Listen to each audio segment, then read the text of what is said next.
আজকের দিনটা খুব খারাপ গেল। অনেকগুলো হাওয়াই মিঠাই বিক্রি হলো না। এভাবে কি আমার সংসার চলে? যা, কি আর করব, অনেকটাই রাত হয়েছে এই হাওয়াই মিঠাই বিক্রি করতে। কি করি, এত রাত্রে তো এই দিক দিয়ে যাই না আমি, তবুও আজকে যেতে হচ্ছে। এ কি কি ওটা দেখেছি আমি, রাস্তার পাশে শুয়ে আছে। এ কে ভাই তুমি? আমার সামনে এভাবে দাঁড়িয়ে আছো কেন? আমাকে কি যেতে দিবে না?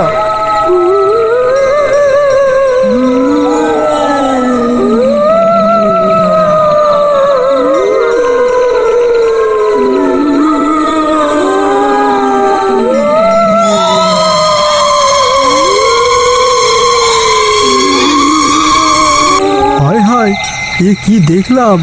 এ তো মাটির সঙ্গে মিশে গেল। না না, এটা তো ঠিকই দেখেছি, ভুল দেখার কথা না। তবে মাটির সঙ্গে মিশে গেল কেন? এই যা, বৃষ্টিটা আসার আর সময় পেল না। এই তো একটু আগেই চাঁদনি রাত, আকাশ ভরা তারা দেখলাম। আমার সঙ্গে এসব কি হচ্ছে? আরে গুন্ডু, তুই এখানে কেন? তুই নাকি হারিয়ে গিয়েছিস। 5-6 দিন ধরে তোকে সবাই খুঁজছে। যা যা, তুই বাসায় যা, এই বৃষ্টির মধ্যে থাকিস না বাবা। বিজয় কাকু, তোমার একটা হাওয়াই মিঠাই আমাকে দাও না। তোমার অপেক্ষায় আমি অনেকক্ষণ ধরে এখানে বসে আছি। কবে তুমি হাওয়াই মিঠাই নিয়ে আসবে? আচ্ছা বাবা, তোমাকে একটা হাওয়াই মিঠাই দিচ্ছি। তবে তুমি এই বৃষ্টিতে ভিজো না, তাড়াতাড়ি বাসায় চলে যাও, বাবা মা যে অনেক বকবে। আমার কাছে কিন্তু কোনো টাকা নেই, টাকা দিতে পারবো না। দিবে কি তোমার একটা হাওয়াই মিঠাই আমাকে? আচ্ছা বাবা, তুমি একটা হাওয়াই মিঠাই ফ্রিতে নিয়ে যাও। তবুও এভাবে রাত্রেবেলা ঘোরো না। রাত্রেবেলা ঘোরাটা ছোটদের জন্য অনেক খারাপ। যাও, এই যে হাওয়াই মিঠাইটা নিয়ে যাও। আরে, এ তো হাওয়ায় মিশে গেল। এসব আমার সাথে কি হচ্ছে? এই বাবা, এসে যাও, আমি তো তোমাকে ফ্রিতে দিতে চাইলাম। এসে যাও না বাবা।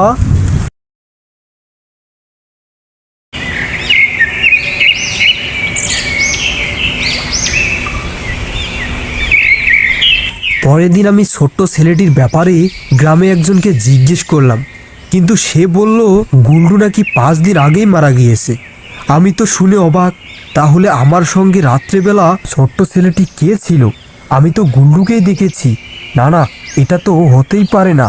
আমি মনে হয় ওর আত্মাকে দেখে ফেলেছি।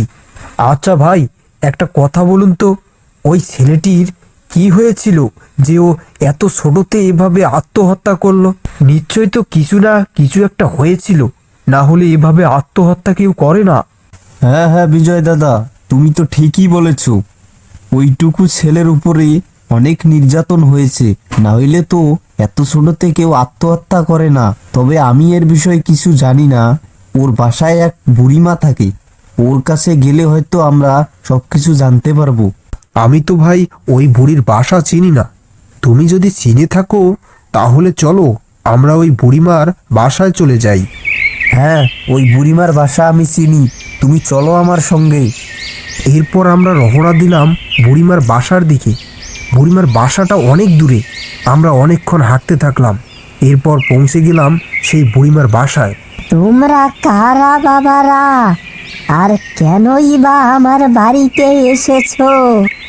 মানে বুড়িমা, এই লোকটি এসেছে তোমার নাতি কুন্ডুর ব্যাপারে জানতে। হ্যাঁ হ্যাঁ বুড়িমা, আসলে তোমার নাতির সঙ্গে কি হয়েছিল? এ হঠাৎ করে আত্মহত্যা করলো কেন? কারণ তো অবশ্যই আছে। তা বাবারা, মরা মানুষের ব্যাপারে জেনে তোমরা কি করবে? সে তো মরেই গিয়েছে। হয়েছে কি বুড়িমা, কালকে গুন্ডু মানে তোমার নাতি গত রাতে আমার সঙ্গে দেখা করছিল। সেজন্য আমি শুনতে চাচ্ছি ওর সঙ্গে কি হয়েছে। সে আমাকে এসে বলে কি, আমাকে একটা হাওয়াই মিঠাই দাও। আমি যখনই দিতে ধরলাম সে হাওয়ায় মিশে গেল। আমি তো দেখে অনেক ভয় পেয়েছি। এ তুমি কি বলছো বাবা? ও তো মারা গিয়েছে আজ 6 দিন হয়ে গেল। আরে আমি নিজের চোখে দেখেছি, ও আমার সঙ্গে কথা বলছে। না হলে কি আমি তোমার সঙ্গে দেখা করার জন্য এখানে আসি? তাহলে শোনো বাবা, সেই দিনের ঘটনা, ওর সঙ্গে কি কি হয়েছিল? হ্যাঁ বুড়িমা, তাড়াতাড়ি বলে দিন সেদিন কি হয়েছিল ওর সঙ্গে। তার জন্যে তো আমি অনেক দূর থেকে এসেছি। আমার নাতি অনেক ভালো ছেলে ছিল, কিন্তু ওর সঙ্গে অন্যায় করা হয়েছে। শুধু টাকা টাকা টাকা ইনকাম করতে যে কত পরিশ্রম সেটা শুধু আমরাই বুঝি। এমনি কি আর স্কুল যাওয়া যায় না? আমরা কি পড়ালেখা করিনি? যা এমনিতে স্কুল যা। বাবা, ওই দিন কি আর এখন আছে? এখন সবার বাবা টাকা দেয়, আর ওরা স্কুলে এসে অনেক কিছু কিনে খায়। সেজন্য কি তোকেও খেতে হবে? বাড়িতে খাস, তাও কি তোর পেট ভরে না? সবাই খায় আর আমি চেয়ে চেয়ে দেখি, এতে আমার লজ্জা করে না বুঝি? দাও না বাবা 10 টাকা। ফালতু বেসাল বাদ দিয়ে তাড়াতাড়ি স্কুল যা, স্কুলের বেলা হয়ে গেল, নইলে কিন্তু মার শুরু করব। এভাবে প্রতিদিন ছেলেটির উপর অত্যাচার চলছিল। সবাইকে সবার মা বাবা টাকা দেয়, কিন্তু আমার বাবা যে এত কিপটে, আমাকে 10টা টাকাও দেয় না, তাও আবার কতদিন পরে চাইলাম। আঙ্কেল, আমাকে একটা হাওয়াই মিঠাই দাও। তোমার হাওয়াই মিঠাই অনেক সুস্বাদু, অনেক মজা পাচ্ছি আমি খেয়ে। দাও একটা, টাকা নিয়ে এসেছি, টাকার কোনো চিন্তা করো না। দাঁড়াও বাবারা, তোমাকে দিচ্ছি, তোমাদের জন্য তো এগুলো নিয়ে এসেছি, না দিব কেন? এই যে নাও। এখানে দেখছি হাওয়াই মিঠাই বিক্রি করছে, কিন্তু কি করব, 10টা টাকা থাকলে তো হাওয়াই মিঠাই আমিও খেতাম। আমার বন্ধুরা হাওয়াই মিঠাই খাচ্ছে আর আমি এখানে দেখছি। না, আমিও গিয়ে চাই, আঙ্কেল যদি আমাকে ফ্রিতে একটা দিয়ে দেয় তাহলে তো হয়ে যাবে।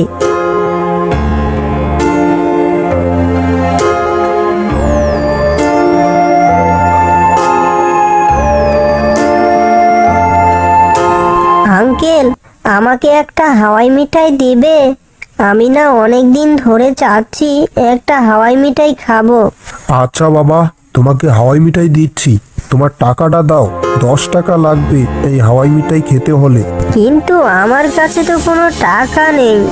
আঙ্কেল, যদি একটা ফ্রিতে দিয়ে দিতেন অনেক ভালো হতো আমার। ও টাকা পাবে কোথায়? ও তো জাত কিপটে, ওর কাছে কখনো 1 টাকা পাবেন না আঙ্কেল। যা এখান থেকে, চলে যাচ্ছে ফ্রিতে হাওয়াই মিঠাই খেতে। যা বলছি এখান থেকে, যত সব আছে আবালের দল।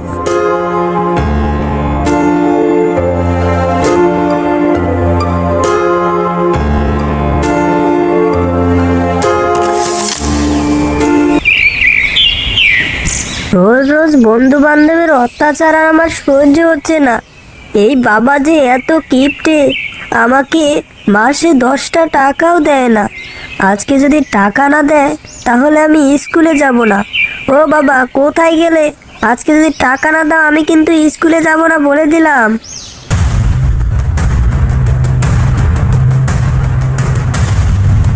সকাল সকাল টাকার বায়না? আজ যদি স্কুল না যাস তাহলে তোকে মেরেই ফেলবো, দেখবো কে আমাকে আটকায়। মেরে ফেলবে? মারো আমাকে, তবু আমি আজকে স্কুলে যাব না বলে দিলাম। আমার অপমান আর সহ্য হয় না।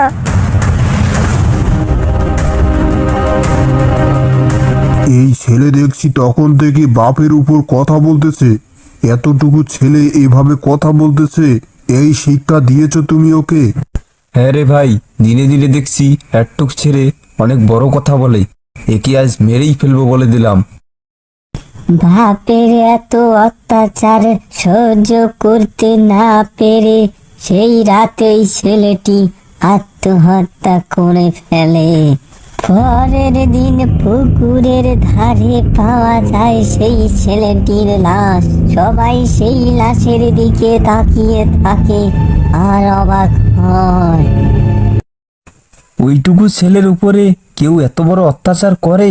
হায় রে, এত বড় কিপটে মানুষ আমি আমার জীবনে দেখিনি। সবই ওর কপাল বাবা, ওর ভাগ্যে যা লেখা ছিল তাই ঘটে গেল। ওই বুড়িমার সঙ্গে কথা বলতে বলতে অনেকটা রাত হয়ে গেল। আমি আবার বাসার দিকে হাঁটা শুরু করে দিলাম, কিন্তু হঠাৎ দেখতে পেলাম সেই ছেলেটির আওয়াজ।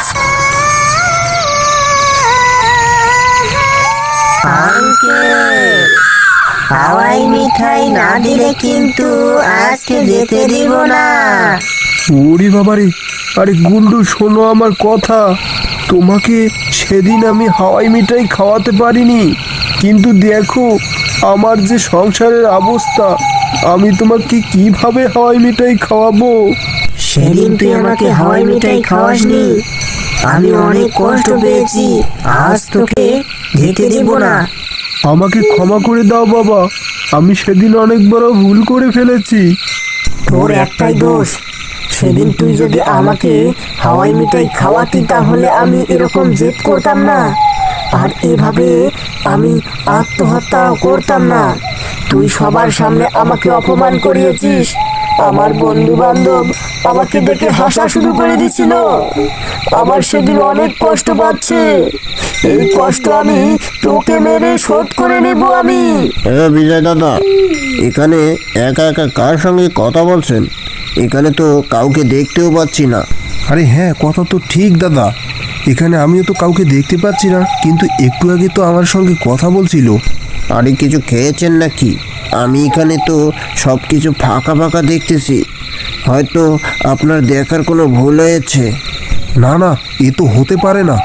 এই একটু আগে আমি ওর সঙ্গে কথা বললাম, আর ও আমার সঙ্গে কথা বলল। দাদা হয়েছে কি, আগেও একদিন এর সঙ্গে দেখা হয়েছিল, আর সে আমাকে অনেক হুমকিও দিয়েছে। আর আজকে মনে হয় আপনি না আসলে মেরেই ফেলতো। বেঁচে গিয়েছি আপনার জন্য।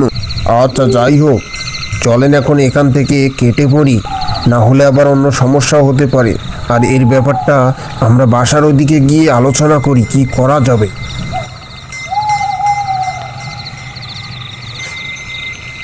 বুঝলেন দাদা, আমি না অনেক টেনশনে আছি। এই ছেলে যদি আমাকে হুট করে মেরে ফেলে, আজকে না হয় আপনার জন্য বেঁচে গিয়েছি, কিন্তু কালকে কে আসবে বলেন? আমার নিশ্চয়ই একটা কোনো না কোনো ব্যবস্থা করতে হবে। শোনেন, আমি কি বলি, হতে পারে এরকম কিছু দেখেছেন, কিন্তু এর জন্য একটা সমাধান আছে। আমার সঙ্গে চলেন, আমি একটা তান্ত্রিক মশাইয়ের কাছে নিয়ে যাব। সে অনেক কিছু জানে, আর এর সমাধানও তিনি দিতে পারবেন। দাদার কথা শুনে সেই রাত্রে চলে গেলাম তান্ত্রিকের সঙ্গে দেখা করার জন্য। অনেক দূর হাঁটাহাঁটি শুরু করে দিলাম। কিছু দূর যাওয়ার পর তান্ত্রিকের সঙ্গে দেখা হয়ে গেল।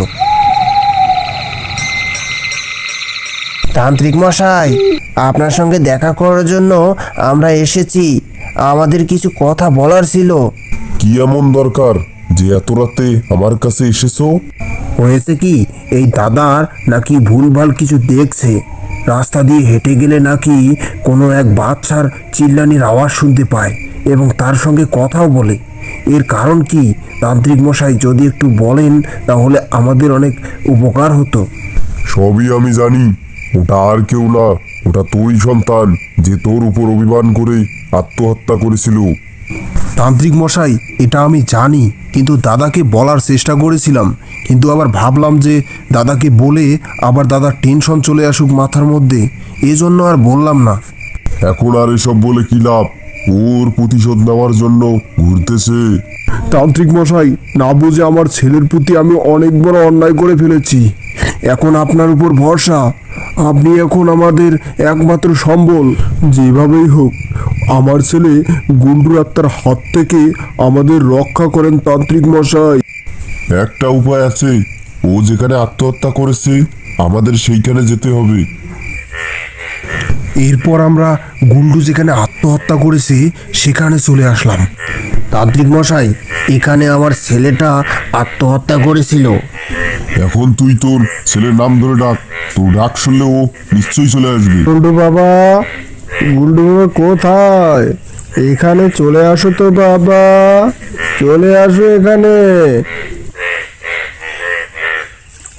বুঝতে পেরেছি, আমার জাদু মন্ত্র ছাড়া কোনো কাজ হবে না। ও এই তো এসে গেছে। হে গুন্ডু, তুই তো মরে গিয়েছিস আত্মহত্যা করে, তাহলে এদের উপর যত্ন করছিস কেন? তুই চলে যা এখান থেকে। এদের জন্য আমি আত্মহত্যা করেছি, এই বাবা আমাকে টাকা দেয়নি, টাকার অভাবে আমি মানুষের কাছে অপমান হয়েছি। বিজয় আঙ্কেল আমাকে একটা হাওয়াই মিঠাই খাওয়ায়নি।